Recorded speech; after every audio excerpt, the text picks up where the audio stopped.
ಹೇಳ್ತೀನಿ ಪ್ಲೀಸ್. ಲೂಟಿ ಮಾಡುತ್ತಿರುವ ಕಾಂಗ್ರೆಸ್ ಸರ್ಕಾರಕ್ಕೆ ಹೋಗ್ರಿ, ಲೂಟಿ ಮಾಡುತ್ತಿರುವ ಕಾಂಗ್ರೆಸ್ ಸರ್ಕಾರಕ್ಕೆ ಹೋಗಿ ಹೋಗಿ ಹೋಗಿ ಪ್ಲೀಸ್. ಬಡವರ ತೆರಿಗೆ ಹಣವನ್ನು ಲೂಟಿ ಮಾಡುತ್ತಿರುವ ಕಾಂಗ್ರೆಸ್ ಸರ್ಕಾರಕ್ಕೆ ಬಡವರ ತೆರಿಗೆ ಹಣವನ್ನು ಲೂಟಿ ಮಾಡುತ್ತಿರುವ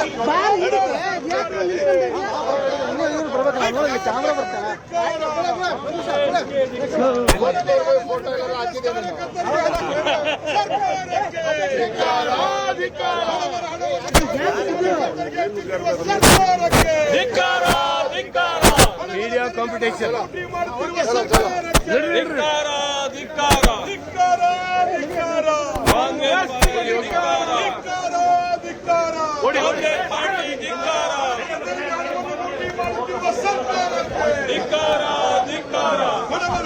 ಕಾಂಗ್ರೆಸ್ ಕಾರ್ಯಕರ್ತರು ಹಂಚುತ್ತಿರುವ ಸರ್ಕಾರಕ್ಕೆ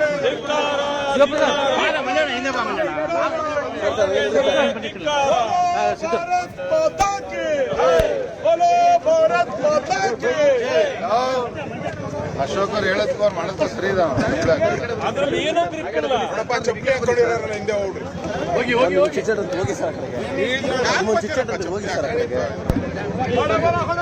ಗ್ಯಾರಂಟಿ ಅನುಷ್ಠಾನ ಸಮಿತಿಯನ್ನು ವಿಸರ್ಜನೆ ಮಾಡಬೇಕೆಂದು ಆಗ್ರಹಿಸಿ ಬಿಜೆಪಿ ಜೆಡಿಎಸ್ ಶಾಸಕರು ಈಗಾಗಲೇ ಪ್ರತಿಭಟನೆ ಮಾಡ್ತಾ ಇದ್ದಾರೆ. ರಾಜಭವನಕ್ಕೂ ಕೂಡ ತೆರಳ್ತಾ ಇರುವಂತದ್ದು. ಮಾಜಿ ಗೃಹ ಸಚಿವರಾಗಿರುವಂತಹ ಅರಗ ಜ್ಞಾನೇಂದ್ರ ಅವರು ಇದ್ದಾರೆ, ಅವ್ರನ್ನ ಮಾತನಾಡುತ್ತಾ ಹೋಗ್ತೀನಿ. ಸರ್, ಈ ರೀತಿಯ ಗ್ಯಾರಂಟಿ ಅನುಷ್ಠಾನ ಸಮಿತಿಯ ಮೂಲಕವಾಗಿ ಹಣವನ್ನು ಕೊಳ್ಳೆ ಹೊಡಿತಾ ಇದ್ದಾರೆ ಅನ್ನೋದು ಆರೋಪವನ್ನು ಮಾಡ್ತಾ ಇದ್ದೀರಿ. ಇದೊಂದು ದರೋಡೆ. ಆಶಾ ಕಾರ್ಯಕರ್ತೆಯರಿಗೆ, ಅಂಗನವಾಡಿ ಕಾರ್ಯಕರ್ತೆಯರಿಗೆ, ಬಿಸಿ ಊಟದ ಕಾರ್ಯಕರ್ತರು ಅಂತೂ 3,000 ರೂಪಾಯಿ ಕೆಲಸ ಮಾಡ್ತಾ ಇದ್ದಾರೆ. ಅವರಿಗೆ 2,000 ರೂಪಾಯಿ ಜಾಸ್ತಿ ಮಾಡೋ ಯೋಗ್ಯತೆ ಇಲ್ಲ ಸರ್ಕಾರಕ್ಕೆ. ನಮ್ಮ ಅತಿಥಿ ಶಿಕ್ಷಕರು ಕೇವಲ 10,000 ರೂಪಾಯಿನಲ್ಲಿ ಕೆಲಸ ಮಾಡ್ತಾ ಇದ್ದಾರೆ. ಅವರಿಗೆ ಸಮಯಕ್ಕೆ ಸರಿಯಾಗಿ ಸಂಬಳ ಕೊಡ್ಲಿಕ್ಕೆ ದುಡ್ಡಿಲ್ಲ.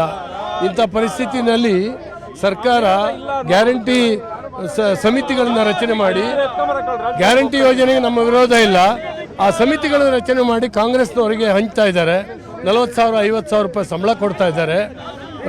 ಸಮಿತಿ ಸದಸ್ಯರಿಗೆ 4,000 2,000 ಸಂಬಳ ಕೊಡ್ತಾ ಇದ್ದಾರೆ. ಇದು ದುರಂತ. ನಿನ್ನೆ DK ಶಿವಕುಮಾರ್ ಹೇಳಿದ್ರು ಹೌಸಲ್ಲಿ, ನಮ್ಮನ್ನ ಅಧಿಕಾರಕ್ಕೆ ತಂದಂತ ಕಾರ್ಯಕರ್ತರಿಗೆ ಹಂಚಿದ್ರೆ ಏನು ತಪ್ಪು ಅಂತ ಕೇಳ್ತಾ ಇದ್ದಾರೆ. ಇನ್ನೊಂದು ಮಾತು ಹೇಳ್ತಿದ್ದಾರೆ, ಯಾವುದೇ ಕಾರಣಕ್ಕೂ ನಾವು ಪಟ್ಟಣ ಬಿಡೋದಿಲ್ಲ, ಯಾವುದೇ ಕಾರಣಕ್ಕೂ ಗ್ಯಾರಂಟಿ ಅನುಷ್ಠಾನ ಸಮಿತಿನ ನಾವು ವಿಸರ್ಜನೆ ಮಾಡೋದಿಲ್ಲ ಅನ್ನುವಂತ ಮಾತನ್ನು ಹೇಳಿದ್ದಾರೆ. ನೋಡಿ, ಇದು ಪ್ರಜಾಪ್ರಭುತ್ವ. ಈ ವ್ಯವಸ್ಥೆಯಲ್ಲಿ ಅವ್ರು ಹಿಂಗೆ ಉಡಾಫೆ ಮಾಡ್ಕೊಂಡು ಹೋದ್ರೆ ನಾವು ಜನರ ಹತ್ರ ಹೋಗ್ತೀವಿ, ಬೀದಿಗಿಳಿತೀವಿ, ಪ್ರತಿಭಟನೆ ಮಾಡ್ತೀವಿ. ಅವರು ಒಂದು ತಾರ್ಕಿಕ ಅಂತ್ಯಕ್ಕೆ ಹೋಗೋದ್ರೊಳವರೆಗೂ ಬಿಡೋದಿಲ್ಲ. ಶಾಸಕರ ಹಕ್ಕನ್ನು ಮೊಟಕು ಮಾಡಿದ್ದಾರೆ. ನಾವಿದ್ದೇವೆ, ಇದನ್ನೆಲ್ಲ ಅನುಷ್ಠಾನ ಮಾಡಲಿಕ್ಕೆ ನಾವಿದ್ದೇವೆ, ಅಧಿಕಾರಿಗಳಿದ್ದಾರೆ. ಇವರು ಯಾರು ಶಾಸಕರ ಬದಲಿಗೆ ಇನ್ನೊಂದು ಪರ್ಯಾಯವಾದಂಥ ಕಮಿಟಿಯನ್ನು ತಂದಿಟ್ಟು ರಾಜಕಾರಣದಲ್ಲಿ ಇವತ್ತು ಸಾರ್ವಜನಿಕ ಹಣವನ್ನು ತಮ್ಮ ಕಾರ್ಯಕರ್ತರಿಗೆ ಹಂಚುವಂಥ ಒಂದು ಪ್ರಯತ್ನ ನಡೀತಾ ಇದೆ. ಇದನ್ನು ನಾವು ಖಂಡಿಸ್ತೇವೆ. ಇದಿಷ್ಟು ಮಾಜಿ ಗೃಹ ಸಚಿವರಾಗಿರುವಂಥ ಅರಗ ಜ್ಞಾನೇಂದ್ರ ಅವರು ಹೇಳ್ತಾ ಇರುವಂಥ ಮಾತು. ಈ ಗ್ಯಾರಂಟಿ ಅನುಷ್ಠಾನ ಸಮಿತಿಯನ್ನು ವಿಸರ್ಜನೆ ಮಾಡಬೇಕು ಅನ್ನುವಂಥ ಪಟ್ಟನ್ನು ಕೂಡ ಅವರು ಹಿಡಿದಿರುವಂಥದ್ದು. ಜೊತೆಗೆ ರಾಜ್ಯಪಾಲರಿಗೂ ಕೂಡ ನಾವೀಗ ದೂರನ್ನು ಕೊಡ್ತೇವೆ ಅನ್ನುವಂಥ ಮಾತನ್ನು ಹೇಳ್ತಾ ಇರುವಂಥದ್ದು. ಕ್ಯಾಮರಾ ಪರ್ಸನ್ ಶಿವಪ್ಪ ಜೊತೆ ಕಾರ್ತಿಕ್, News 18 ಬೆಂಗಳೂರು.